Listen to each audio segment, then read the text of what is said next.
ठीक है दोस्तों, अभी हम लोग आ चुके हैं बिल्कुल हमारे नॉर्मल स्क्रीन के ऊपर। एंड इस वीडियो में अगर देखा गया तो ज़्यादा स्टॉक्स कवर नहीं करेंगे। 3 से 4 इंपॉर्टेंट खबरें जो देखने को मिल रही है उन्हीं को हम लोग कवर करने की डिटेल में कोशिश करेंगे। तो चलिए सबसे पहले शुरुआत करेंगे दोस्तों आज के दिन का ज़बरदस्त क्रैश हुआ स्टॉक। 20% ये स्टॉक क्रैश होते हुए देखने को मिला है, उससे भी ज़्यादा गिर सकता था, बट आपको पता है कि मार्केट के रूल होते हैं, सर्किट लग जाता है। 20% का सर्किट इस स्टॉक में यहाँ पे लग चुका है। तो कंपनी का नाम क्या है? TCNS clothing. यस दोस्तों, TCNS की बात करें, हाल ही में इसकी भी शुरुआत हुई थी, आप चेक कर सकते हैं मैक्सिमम चार्ट पैटर्न के हिसाब से 2018 में ही इसका हम लोग को IPO आते हुए देखने को यहाँ पे मिला था। तब से लेकर अभी तक हम कह सकते हैं कि कंपनी ने इतना कुछ खास यहाँ पे किया नहीं, वैसे भी ये शॉर्ट टर्म की ही बात यहाँ पे देखने को मिल रही है।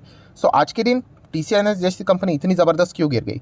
तो दोस्तों इसके पीछे का रीज़न है मर्जर। यस दोस्तों, हम लोग को ये कंपनी मतलब कंप्लीटली खुद को सोल्ड आउट करते हुए देखने को यहाँ पे मिल रही है। एंड एक दूसरी कंपनी है उसके साथ ये मर्ज होने वाली है, तो उस कंपनी का नाम है Aditya Birla fashion and retail limited. Yes दोस्तों, तो इस कंपनी के साथ TCNS यहाँ पे जुड़ जाएगी। एंड अगर देखा गया तो आदित्य बिरला का शेयर भी आज के दिन समवेयर अराउंड 3-3.25% टूटा है। तो दोनों स्टॉक्स में हम लोग को गिरावट क्यों देखने को मिल रही है? कभी कभी मर्जर की खबरें हम लोगों ने देखी है तो गजब की तेज़ी देखने को मिल जाती है, तो यहाँ पे गिरावट क्यों है? तो दोस्तों इसके पीछे का रीज़न होता है कि आपको पता है कि कोई ना कोई किसी को खरीदेगा तो कुछ तो कंसिड्रेशन देना पड़ता है। कैश कंसिड्रेशन होता है, शेयर कंसिड्रेशन होता है। तो उस हिसाब से अगर हम लोग बात करें तो सबसे पहले TCNS की बात कर लेते हैं। तो इसमें गिरावट क्यों है? तो इसके जो शेयर होल्डर है दोस्तों, उनके लिए बोला जा रहा है कि बैड न्यूज़ है। क्यों बैड न्यूज़ है? क्योंकि अगर आदित्य बिरला इसको खरीद रहे हैं तो क्या करना पड़ेगा, इनको स्वैप रेशो के हिसाब से शेयर्स देना पड़ेगा। एंड उस हिसाब से अगर देखा गया तो जो स्वैप रेशो यहाँ पे अनाउंस किया जा चुका है वो TCNS के शेयर होल्डर्स के लिए मतलब इतना ज़्यादा अट्रैक्टिव नहीं है, राइट। एंड इसी चीज़ के चलते हम लोग को क्या देखने को मिल रहा है, TCNS का शेयर गिरते हुए देखने को मिला। मतलब ऐसा कितना स्वैप रेशो?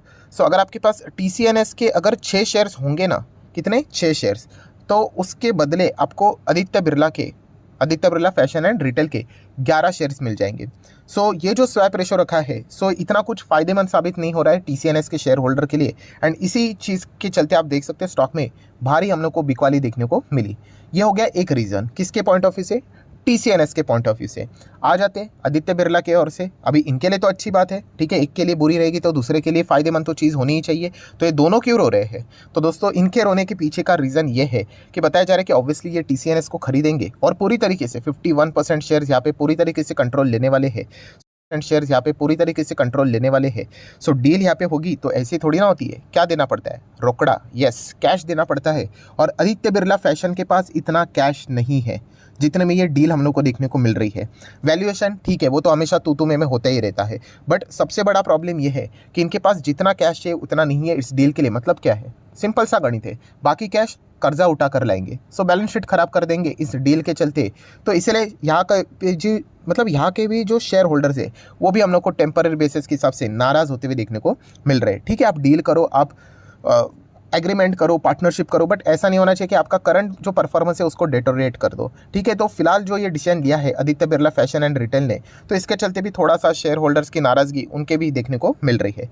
ये था पहला स्टॉक जिससे चलते सारी बातें मैंने कवर कर ली है। और भी चीज़ें बट इतना ज़्यादा डीप में जाने की ज़रूरत नहीं है।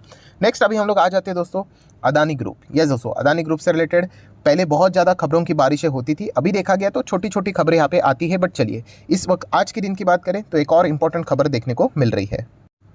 तो सबसे पहले आप देख सकते हैं अदानी ग्रुप के जितने भी शेयर्स हैं वो सारे मैंने आपके सामने ओपन कर दिए हैं।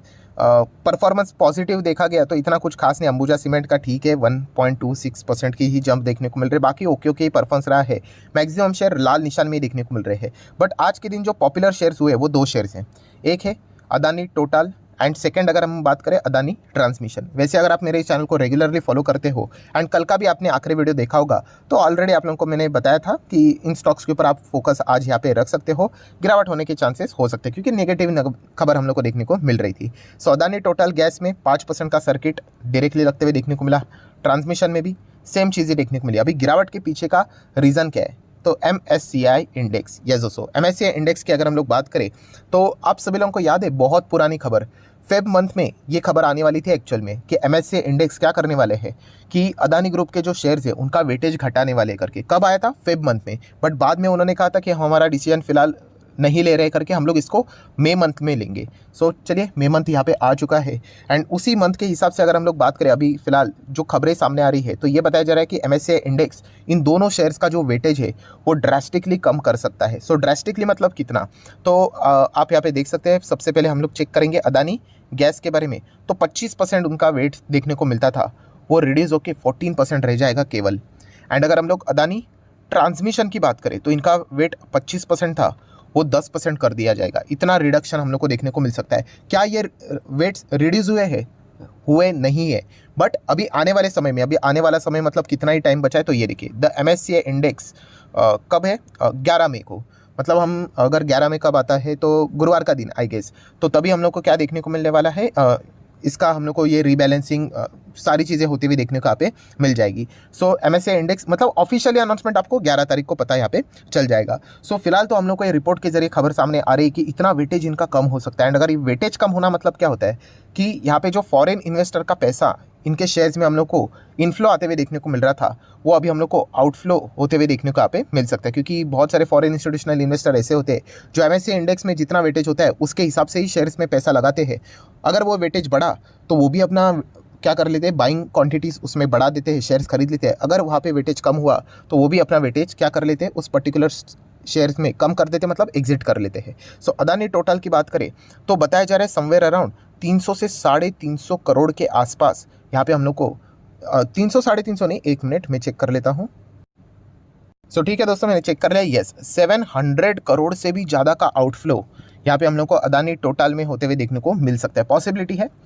ट्रांसमिशन की बात करें तो 4 डिजिट 1000 करोड़ का आउटफ्लो, मतलब इतना पैसा, मतलब शेयर्स यहाँ पे बेचकर वो एग्जिट ले सकते हैं फॉरेन इंस्टीट्यूशनल इन्वेस्टर। अगर यहाँ पे 11 तारीख को ये जो बातें अभी बोली जा रही है अगर ये सच हुई तो अभी मार्केट तो आपको पता ही है 11 तारीख का इंतजार नहीं करेगा, वो पहले से ही रिएक्शन दिखाना शुरू कर देता है। अगर ये बहुत सारे लोग सोचेंगे भी, सर मान लीजिए कि 11 तारीख को ऐसा कुछ होता ही नहीं है करके MSCI बोलेंगे तो हमने तो ऐसा कोई फैसला नहीं लिया, तो लोअर सर्किट का अपर सर्किट, यही तो होता है मार्केट, राइट। तो ये चीज़ें हम लोग को देखने को मिल रही है। इसी चीज़ के चलते आज के दिन अदानी शेयर्स में हम लोग को इन दो स्टॉक्स में लोअर सर्किट लगते हुए देखने को मिले हैं, राइट। एंड ऐसी कोई बात नहीं कि MSCI इंडेक्स सिर्फ अदानी में, बाकी जितने भी शेयर्स है हर किसी का वेटेज प्लस माइनस करेंगे। वो अभी HDFC ट्विंस क्यों गिरे, वही तो रीज़न था कि MSCI ने पहले जो बोला था अभी उनका भी फैक्टर वो कम करेंगे एंड फलाना फलाना ऑल दैट, राइट। तो यही रीज़न रहता है दोस्तों। तो चलिए देख लेंगे 11 तारीख को क्या होता है करके।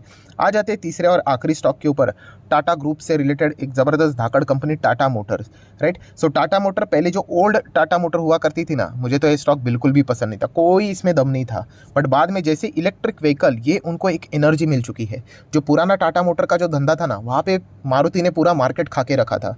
बट अभी जैसे इलेक्ट्रिक व्हीकल आ गई ना, टाटा मोटर ने बाजी पलटने की कोशिश जमकर की है, राइट। क्योंकि आपको पता है इलेक्ट्रिक व्हीकल का डिमांड बढ़ते ही जा रहा है। आज के दिन आप देख सकते हो ऑलमोस्ट 5% स्टॉक में ये तेज़ी देखने को मिली। इसके पीछे का एक सबसे बड़ा रीज़न क्या है वो भी बताऊंगा, बट आप देख सकते हैं टाटा मोटर ने 10,000 जो उनके टियागो है इलेक्ट्रिक व्हीकल, वो 4 महीने के अंदर अंदर ही यहाँ पे सेल कर दिए।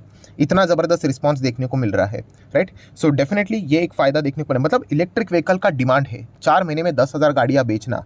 एंड जैसे मैंने कहा इनका मोनोपोली हो चुका है। मोनोपोली मतलब क्या, अभी तक देखा गया तो सबसे बड़ा कॉम्पिटिटर मारुति, उनकी इलेक्ट्रिक व्हीकल बाजार में आई ही नहीं। वो बोलते 2025 में आएगी, अभी क्या चल रहा है 23, उसके बाद 24, उसके बाद 25, बाप रे बाप, तब तक तो टाटा मोटर इलेक्ट्रिक व्हीकल में तो अपना पूरा साम्राज्य बड़ा कर चुका होगा, राइट। थोड़ा सा इनको कॉम्पिटिटर किसके हिसाब से मिल रहा है, थोड़ा सा इनको कॉम्पिटिटर किसके हिसाब से मिल रहा है, महिंद्रा एंड महिंद्रा से मिलता है, ठीक है। और भी ऑफलाइन प्रोडक्ट्स यहाँ पे मतलब गाड़ियों के प्लेयर्स देखने को मिल जाएंगे, बट टाटा मोटर यहीं पे हम लोग को एग्रेसिवली काम करते हुए देखने को मिल रहा है। सो तेज़ी के पीछे की वजह ये है क्या, तो बिल्कुल भी नहीं, ये तो पुराना डेटा हम लोग को देखने को मिला, वो तो जस्ट मैंने आपको बता दिया। मेजर रीज़न अगर मैं बात करूँ दोस्तों, एक बहुत बड़ी, मतलब बोलते हैं ना मार्केट में प्रॉब्लम क्या होता है पता है, होप।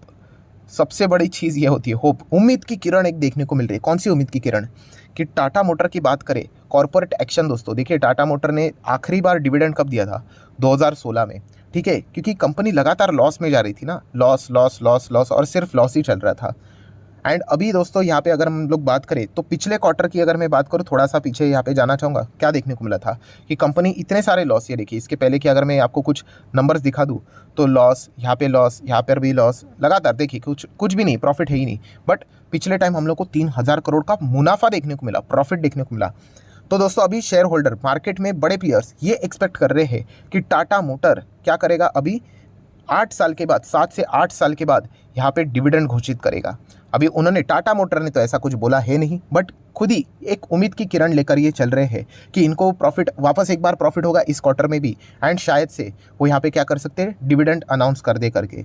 तो इसी उम्मीद के चलते हम लोग को एक और तेज़ी के लिए, आपको पता ही है तेज़ी के लिए एक बाजार को रीज़न चाहिए, एंड फिर नंबर्स कब है कंपनी के। तो टाटा मोटर के नंबर्स की अगर मैं बात करूँ तो आप देख सकते हो 12 मई 2023 इस तारीख को हम लोग को टाटा मोटर के नंबर देखने को मिल जाएंगे। अभी उम्मीद इतनी हायर लेवल की लेकर रखी हुई, आपको पता ही है, अगर वो फुलफिल ना हुई तो फिर आपको पता है जिस चीज़ के चलते तेज़ी आती है फिर वो गिरावट भी हो सकती है, एंड नॉर्मल चीज़, ठीक है। सो इसी के बदौलत हम कह सकते हैं कि टाटा मोटर में हम लोग को आज के दिन एक पॉजिटिव ट्रिगर पॉइंट भी देखने को यहाँ पे मिला है। प्लस बाकी देखा गया तो अलग अलग रेटिंग एजेंसी टारगेट बढ़ाते रहते हैं, वो तो चलता रहता है, बट ये सबसे बड़ा उम्मीद है कि शायद से वो डिविडेंड दे सकते हैं।